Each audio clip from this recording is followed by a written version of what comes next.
前民众党主席郭文德因为经华社案互人起诉了后，昨头一摆开庭，提审过程晚6点钟，总算伫咧暗时结束。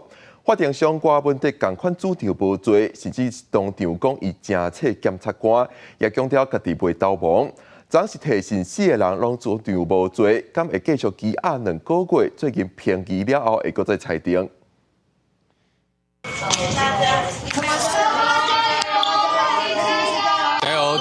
郭文太太陈佩琪查郭妈妈行出台北地院，经法庭限制起诉了后，20第一摆开庭，将近6点钟，全庭旁听民众党伫会场开开讲庭审的时阵，郭文太发了全开为家己辩护。给阿伯啊提了非常多我们之前不晓得的事情。他说他本来关在里面7个月啊，他后来看了建中以后，他才发现他被冤枉了。他今天。 是一个反击的开始。会希望交保吗？在法警介护之下，郭文太被传去法庭。在案卫警集团主席沈庆景、台北市议员应晓薇、加前台北市长办公室主任李文忠也拢被提审，3人全部做无罪答辩。郭文太庭审在下晡5点50分才开始。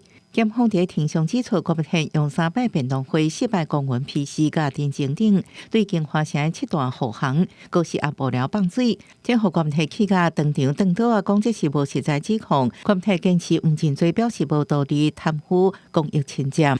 做医生近1年无收过病人红包，民进党北检甲特定媒体合作将伊抹乌抹红抹黄。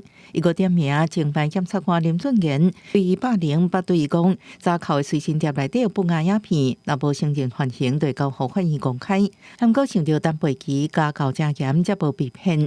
伫法官宣布休庭，郭文太情绪抑阁真激动，讲伊恨死检察官咯，因为用骂检察官甲讲着过省老爸真侪摆老目屎。 互定审2摆休庭，另外郭文太搁伫庭上起身，一直强调家己绝对袂逃亡。定审4个人拢否认犯罪，先后犯案台北看守所，是毋是继续羁押2个月？最近评议了后，会搁裁定。记者综合报道。